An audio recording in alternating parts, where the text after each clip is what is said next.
¿Qué tal amigos? Vamos a determinar el dominio de estas funciones, racional, irracional y logarítmica. El rango, así como la monotonía y la gráfica la estudiaremos en videos posteriores, donde analizaremos por separado cada una de estas funciones. Bien, comencemos. Antes que nada, se debe saber que el dominio son todos los valores donde la función está definida y se analiza en el eje X. Empecemos estudiando la función racional. En este caso, esta función tiene como numerador y denominador polinomios. Y lo que debemos analizar en esta función es el denominador, porque en el denominador no podemos tener el valor de 0, ya que si dividimos cualquier número real entre 0, eso nos da infinito, y el infinito no está definido. Por otro lado, si tenemos en el numerador 0 y en el denominador 0, eso se le conoce como una indeterminación. Así que lo que nos interesa es determinar qué valor en X hace que todo el denominador sea igual a 0. Por lo tanto, muchachos, que quede claro que en una función racional, para el dominio se analiza el denominador. Así que copiamos esta expresión,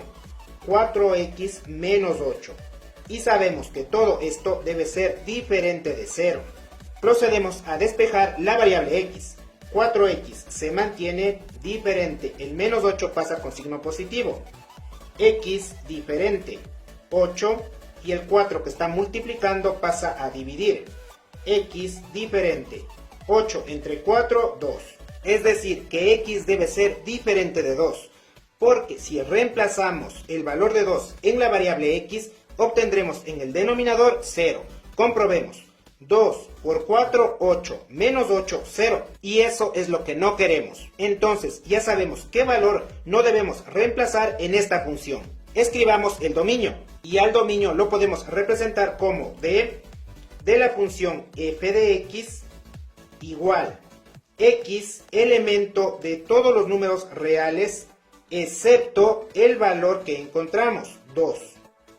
Así que esta función racional puede tomar cualquier valor dentro de los números reales, excepto este número 2. De esta forma se analiza el dominio en este tipo de funciones. Pasemos a la función irracional, y como ejemplo tenemos una función raíz cuadrada. Como sabemos, lo que nos interesa analizar es el radicando, es decir, lo que se encuentra dentro del radical. Ahora bien, cuando trabajamos con una raíz cuadrada o de hecho una raíz con índice par, lo que se encuentra dentro del radical no puede ser negativo, porque obtendríamos un número imaginario, de tal manera que la función no estaría definida. Así que todo lo que se encuentra dentro del radical, esta expresión, tiene que ser mayor o igual a 0, es decir, solo podemos obtener números positivos. En base a eso planteamos lo siguiente, copiamos toda esta expresión, 5x más 15, y esto tiene que ser mayor o igual a 0.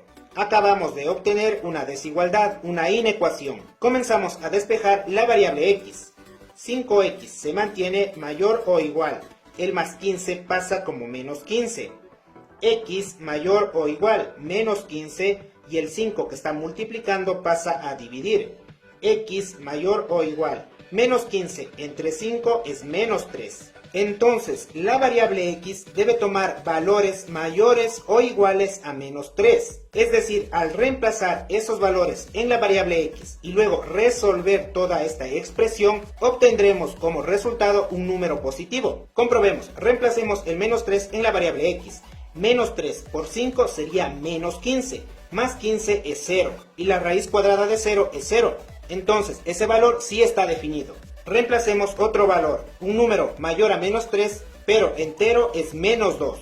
Reemplazamos, menos 2 por 5, menos 10, menos 10 más 15 es 5, y la raíz cuadrada de 5 sí podemos obtener. Ahora, para determinar el dominio, podemos realizar una representación gráfica de este intervalo. Entonces, dibujamos la recta numérica, y les recomiendo poner el 0 como referencia. Ubiquémoslo en esta posición.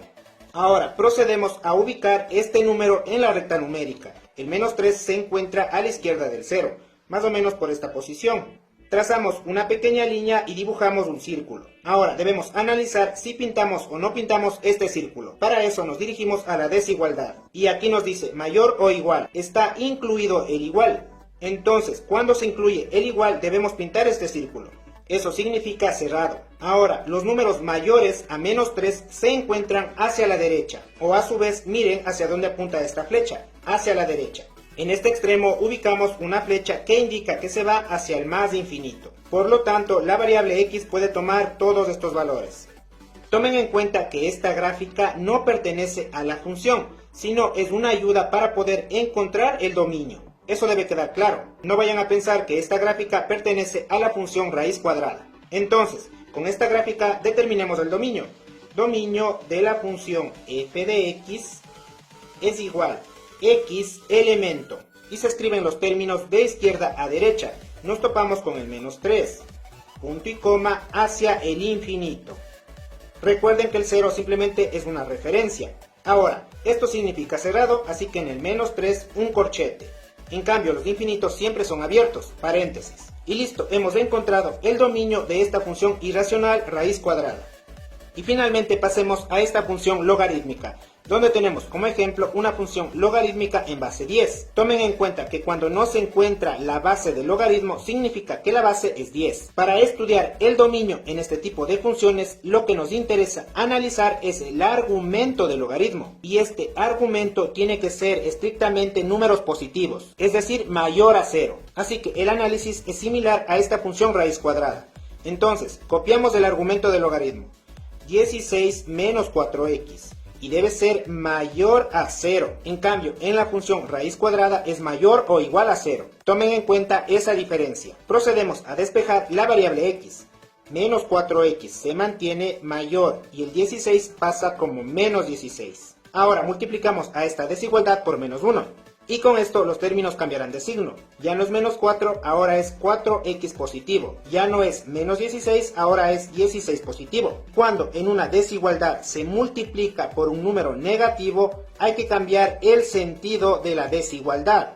En lugar de mayor, ahora ponemos menor. No se olviden de esa parte importante. Continuemos con el despeje. X menor 16 y el 4 que está multiplicando pasa a dividir. X menor 16 entre 4 es 4. Y listo, la variable x debe tomar valores menores a 4 para que el argumento del logaritmo sea un número positivo. Comprobemos, utilicemos un valor menor a 4, pero trabajemos con entero. Así que un número entero menor a 4 es el 3. Reemplazamos ese 3 en la variable x. 3 por menos 4 es menos 12. Entonces tendríamos 16 menos 12. Eso nos da 4, consiguiendo en todo este argumento un número positivo. Así que para cualquier número menor a 4, esta función está definida. Nuevamente, para determinar el dominio, hagamos uso de esta representación gráfica del intervalo. La recomendación es primero ubicar el 0. Ahora ubicamos este número que se encuentra a la derecha del 0, más o menos por esta posición. Trazamos una pequeña línea y un círculo. En este caso, en esta desigualdad no incluye el igual, así que el círculo no lo debemos pintar, haciendo referencia a que este límite es abierto. Como sabemos, x es menor a 4 y los números menores a 4 se encuentran hacia la izquierda. O también podemos ver el sentido de la flecha, apunta hacia la izquierda. Y en este extremo ubicamos una flecha, que hace referencia a que se va hacia el menos infinito. Entonces, la variable x puede tomar todos estos valores. Escribamos el dominio. El dominio de la función f de x es igual x elemento. Primero el menos infinito, punto y coma el 4. El menos infinito siempre abierto, paréntesis, y el 4 en este caso también es abierto, paréntesis. Y así es como se determina el dominio de una función logarítmica. Y bien muchachos, damos por finalizado este video. Como acotación, las funciones polinomiales, es decir, lineales, cuadráticas, cúbicas, tienen como dominio todos los números reales. Asimismo, en los comentarios les dejo un enlace para que puedan acceder a un video donde explicamos a detalle una función a trozos. Entonces, a seguir estudiando y nos veremos en una próxima ocasión.